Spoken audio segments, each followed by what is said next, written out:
Bonjour mesdames et messieurs, nous nous retrouvons cette fois pour une vidéo dite add-on.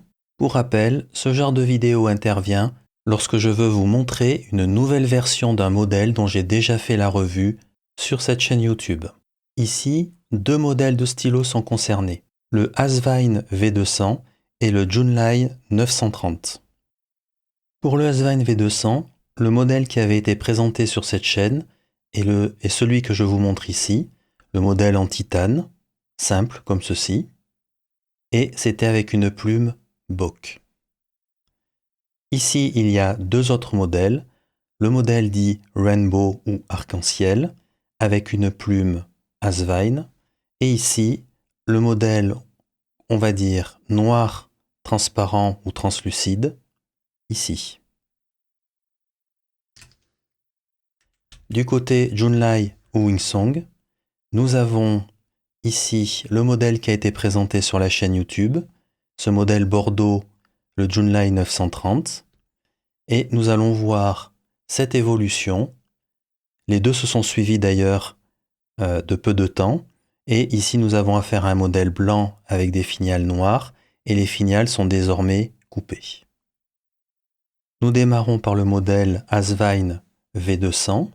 Donc pour rappel, c'était le modèle dont j'avais fait la revue sur cette chaîne, en titane, simple, mais un très beau modèle, et j'avais conclu que c'était vraiment un très très bon stylo pour le prix. Il est très bien fait et très joli. Ici, il y avait une plume Bock. Dans les deux autres stylos, il y aura une plume Asvine. Pour rappel, c'est un vacuum filler. Dans les trois cas, il fonctionne de manière identique, très bien, aucun souci. Le nombre de tours, c'était 1 tour et demi lorsqu'on dévisse. Et de même, pour les deux autres stylos, nous sommes dans les deux cas sur 1 tour et demi à l'identique. Aucune surprise. Chose très bien pensée de Asvine, la couleur des caoutchoucs est adaptée. Ici, ils ont passé, pour le modèle arc-en-ciel, le caoutchouc en bleu. Donc, c'est tout à fait bien pensé de ce côté-là. Côté finial, c'est à l'identique, bien entendu avec des finitions différentes. Comme je le mentionnais, les piston fillers sont vraiment identiques et fonctionnent exactement de la même manière. Et le finial côté capuchon, de même, à l'identique, sans problème. Je vous montre le modèle arc-en-ciel d'un petit peu plus près. Il est vraiment très très joli.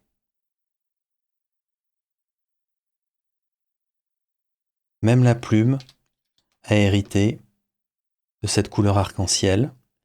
J'ai espéré pendant un certain temps que Asvine vende la plume seule, cette plume arc-en-ciel, et c'est le cas aujourd'hui. Si vous voulez acheter cette plume seule de couleur arc-en-ciel, vous pouvez, elle est en vente. Le top aurait été que la tige aussi soit de couleur arc-en-ciel, mais je pense que ça aurait notablement augmenté les coûts du stylo. Très très joli.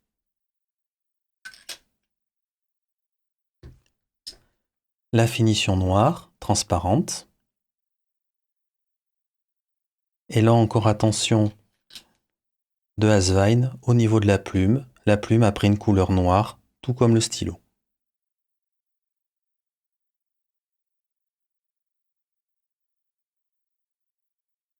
Impeccable.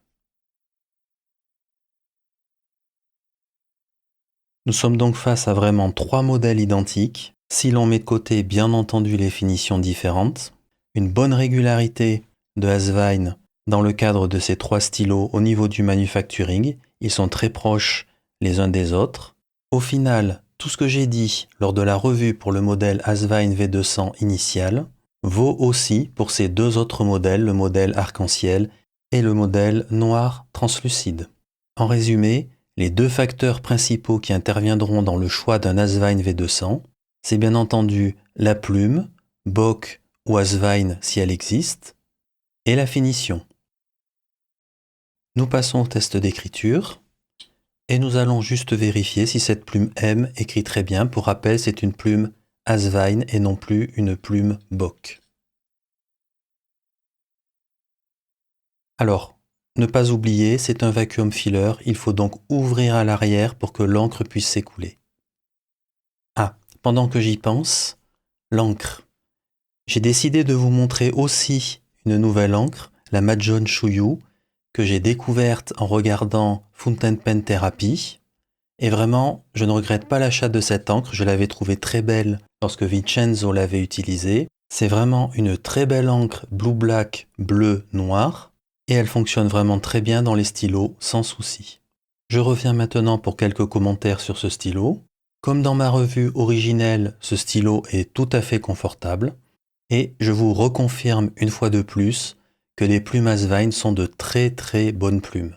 Alors, il faut aimer les plumes rigides, car les plumes Asvine sont des plumes rigides, et je ne peux que encore dire, encore une fois, que j'aime énormément la plume M Asvine, elle est vraiment d'une grande douceur, elle glisse vraiment sur le papier, elle a par ailleurs une bonne humidité, mais ça reste contrôlé.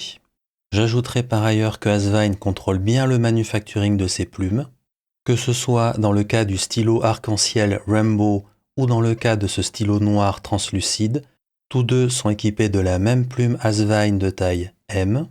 Elles écrivent pareil et elles font preuve de la même douceur d'écriture.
Nous passons maintenant au Junlai ou Wingsung 930.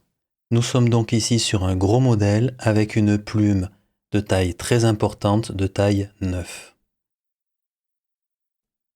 Le modèle dont j'avais fait la revue, c'est le modèle Bordeaux ici présent, donc une forme tout à fait classique de type cigar shape, mais c'est un stylo, je le rappelle, volumineux.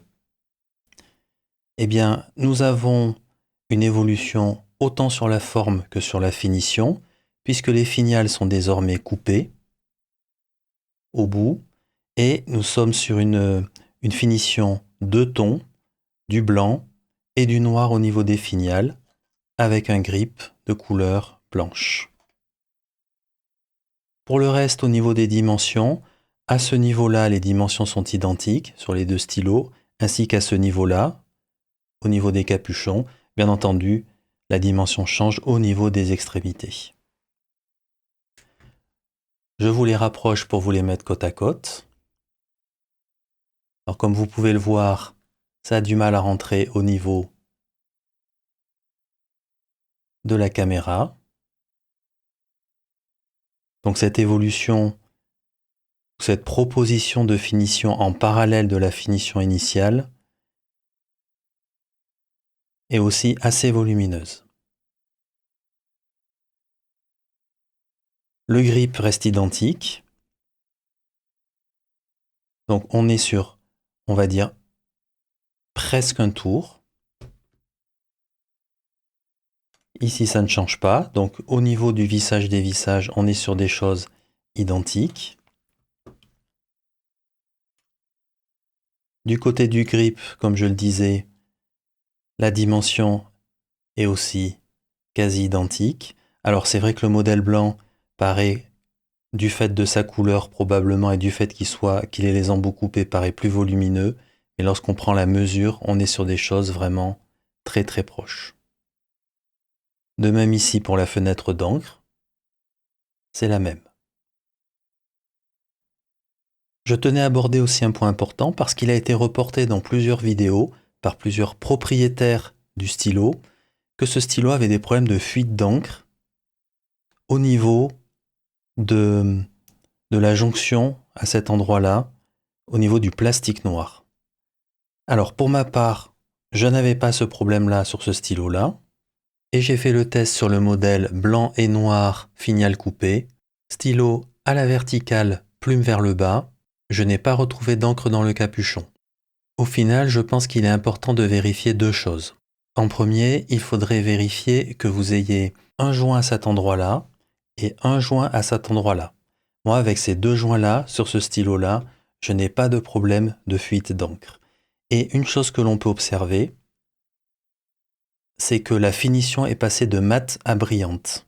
Je parle bien sûr de la surface externe du housing. Ceci étant, c'est une finition brillante, mais elle n'est pas entièrement brillante. C'est-à-dire, je vois ici des zones qui ne le sont pas.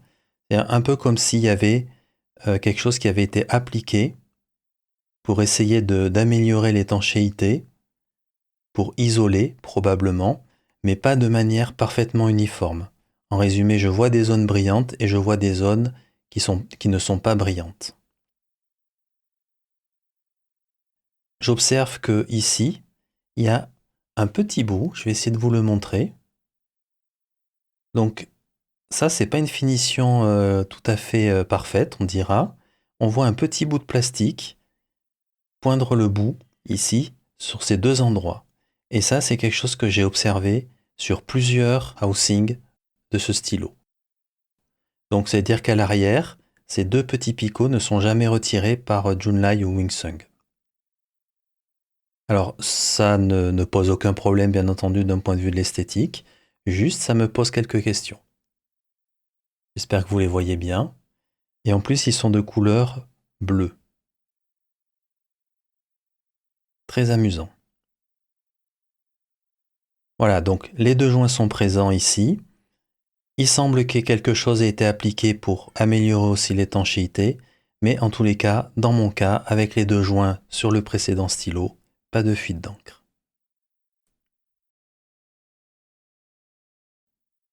Pour le reste, on reste sur des choses assez identiques. Je vous laisse regarder tranquillement. Du côté du clip, il est fonctionnel exactement comme lors de la revue du précédent modèle Bordeaux qui est juste derrière. On notera une toute petite différence au niveau des trois anneaux qui sont sur le capuchon, puisqu'ici, ils sont reliés tout autour. Ce n'est plus le cas ici. Nous sommes sur trois anneaux séparés.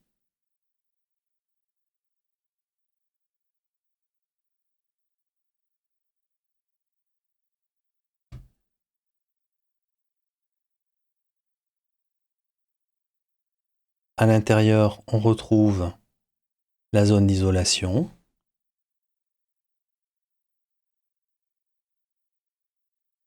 Je ne sais pas vous, mais moi je trouve ce modèle vraiment très joli. Si vous vous rappelez, pendant la revue du modèle Junlai 930 Bordeaux ici, je n'avais pas pu faire le démontage du piston car la clé n'était pas livrée avec et aucune des clés précédentes ne fonctionnait. Eh bien, j'ai demandé la clé cette fois-ci, donc nous allons regarder les pistons.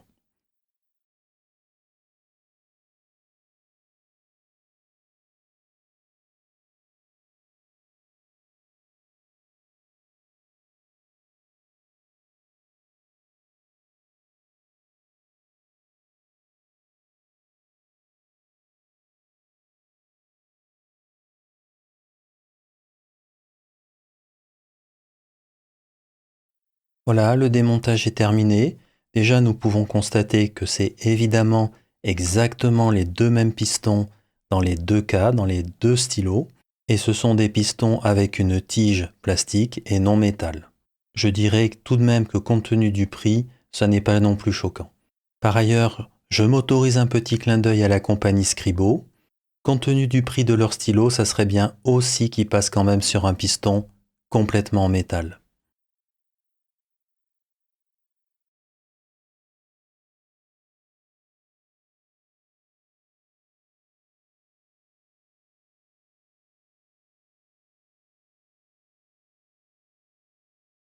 Nous terminons par une séance d'écriture avec les deux stylos 930. En effet, ça va être intéressant de comparer les deux plumes puisque l'une est en F, le Junlai 930 blanc et noir, et l'autre est en M, le Junlai 930 bordeaux. La première interrogation que j'avais, ça serait de savoir si la plume serait bien dès la sortie de la boîte. En effet, j'avais trouvé la plume M sur le stylo Bordeaux, très déplaisante à la sortie de la boîte, et j'avais été obligé de faire une assez bonne séance de smoothing de plume pour qu'elle devienne plaisante.